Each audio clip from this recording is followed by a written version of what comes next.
Allô YouTube, ici Michel. Aujourd'hui, je fais mon deuxième vidéo qui parle de mon temps à la maison de convalescence. J'ai mon opération le 2 mai et j'aurais été supposé être déménagé à la maison de convalescence le 2, 3, 4. Le 4 mai, mais à cause de l'incendie, j'ai été déménagé à la maison de convalescence à 9h le 2 mai. 9h le soir le 2 mai, à cause de l'incendie. Fait que quand je suis arrivé à la maison de convalescence à 9h le soir en chaise roulante, on m'a demandé si j'étais capable de marcher parce que j'étais dans le portique avec une infirmière dans ma chaise roulante. On m'a fait mettre debout. Là, l'infirmière m'a demandé si j'étais capable de marcher. Ça fait elle m'a aidé à marcher avec mon soluté et mon sac d'urine jusque sur le sofa dans le salon. Fait que là, ils ont préparé. Tous les patients sont arrivés, ça fait qu'ils ont barré la maison pour que personne rentre et sort. Parce qu'on ne savait pas qui avait vraiment allumé l'incendie, on savait que c'était criminel. Ça fait que là, ils ont préparé nos chambres. Chénin qui était avec moi, lui a été monté à sa chambre un peu avant moi. Lui, il avait eu un peu de misère. Ça fait que, à cause de l'opération, parce qu'il avait été malade, moi, j'ai pas été malade. Fait que quand on m'a monté dans ma chambre, j'étais avec une infirmière qui tient ma solité, puis j'avais une autre infirmière derrière de moi qui tenait mon sac à urine, qui me tenait au cas que je tombais parce que moi j'avais pas de nausée, ça fait que j'étais correct. On m'avait dit de prendre des grandes respirations et de regarder devant moi. Moi je regardais quand même à terre pour monter les marches. Fait qu'on m'a emmené dans ma chambre, j'étais dans une chambre à peu près comme celle-ci avec un lit double. Ça fait que on a tapé mon solité après. Il y a une fenêtre à gauche de moi, fait qu'on a tapé mon solité là parce qu'il n'y a pas de tige de métal pour le tenir. Et comme le téléphone était loin, c'est l'autre chose que je ne pouvais pas bouger à cause de mon solité, parce que je dormais ici. Fait qu'on avait mis le téléphone ici, on avait dit quoi faire s'il y avait quelque chose. Fait que pendant la nuit, 3 fois mon solité est tombé à terre.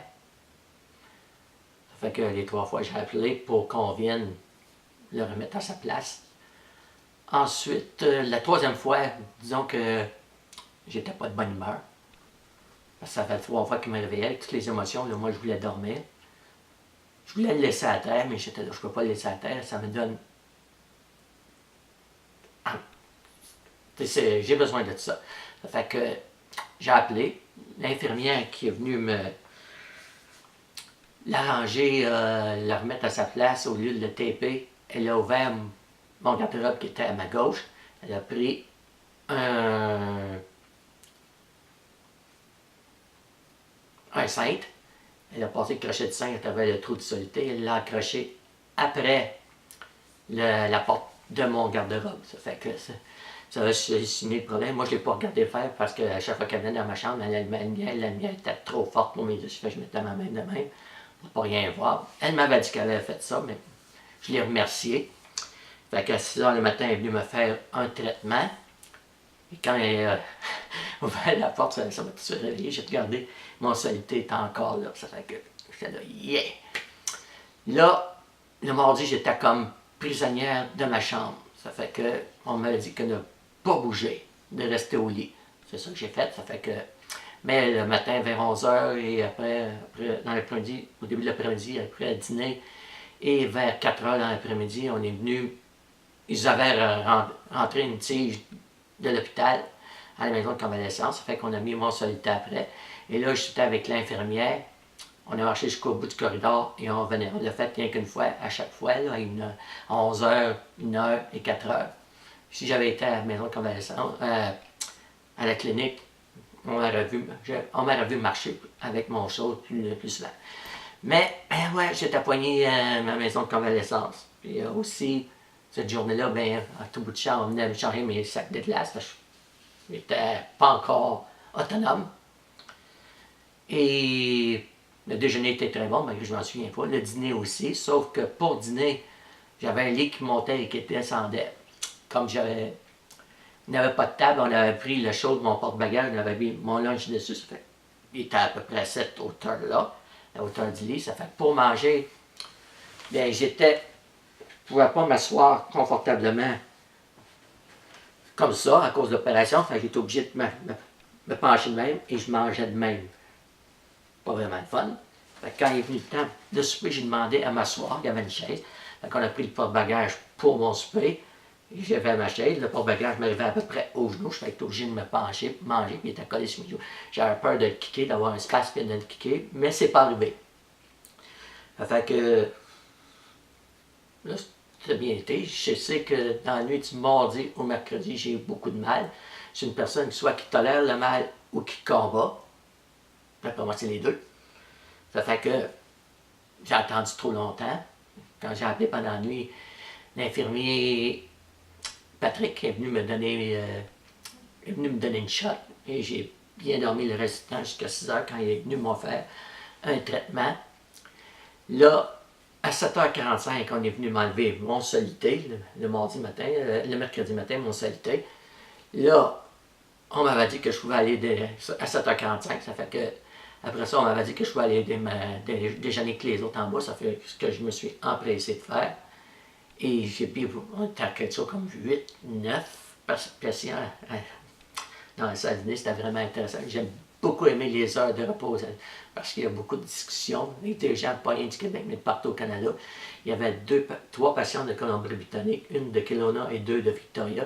Il y avait aussi une patiente amérindienne du Manitoba avec qui je m'entendais bien. Ça a l'air que j'ai... Selon moi, je pense que j'étais la seule personne qui lui parlait. Les autres patients, il n'y avait pas l'air de lui parler. Je m'adonnais bien avec elle.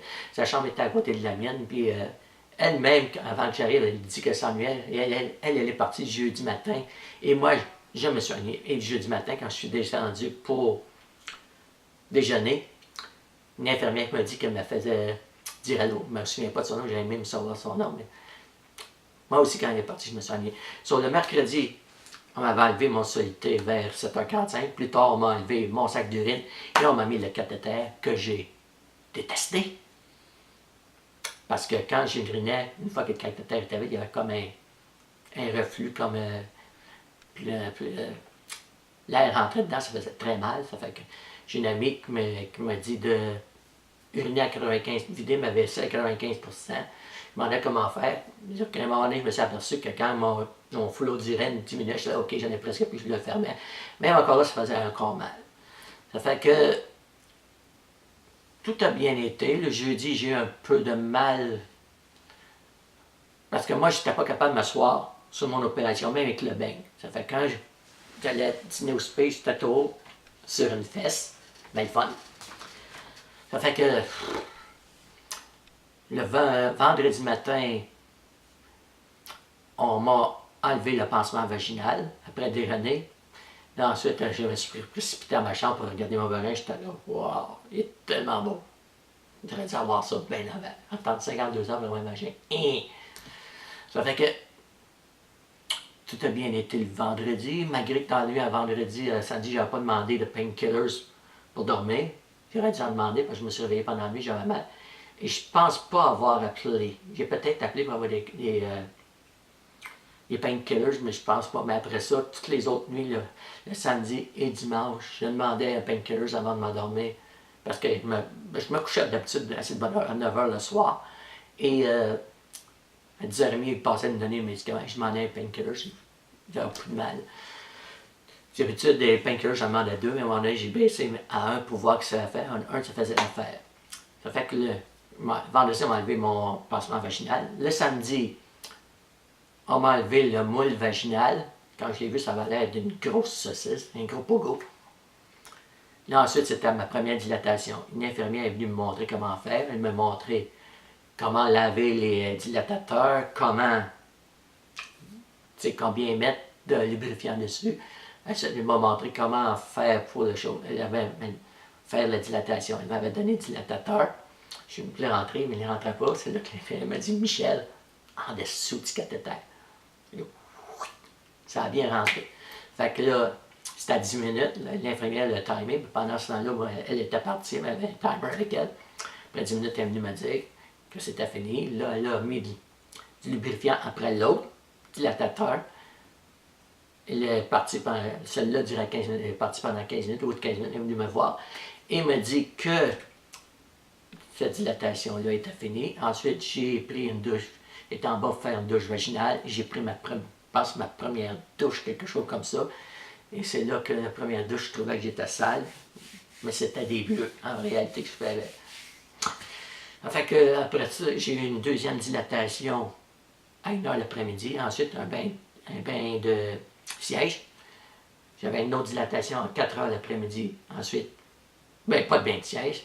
J'en avais un autre vers 8-9h le soir. Là, je faisais une douche vaginale et j'avais un bain de siège. Ça, c'était comme ça pendant tous les jours que j'étais là. Le lundi, j'ai rien fait. Quand je sortais le lundi, le 10 mai, je n'ai fait qu'une. J'avais déjeuné, ensuite je n'ai fait ma première dilatation avec ma douche vaginale et ma douche. Et ensuite, ma soeur est venue me chercher. J'aimerais remercier le personnel de la maison de convalescence. Ils ont été très bien avec moi. J'aimerais remercier mon médecin qui m'a fait toutes mes lettres de recommandations et qui m'a tout expliqué de l'opération. C'est elle qui a facilité la chose. Je pense que ça a été plus dur que ça. Et remercier le docteur Brassard qui m'a opéré. Et merci que tout le personnel de la maison de convalescence avait été super avec moi. Je vous aime. Merci. À la prochaine.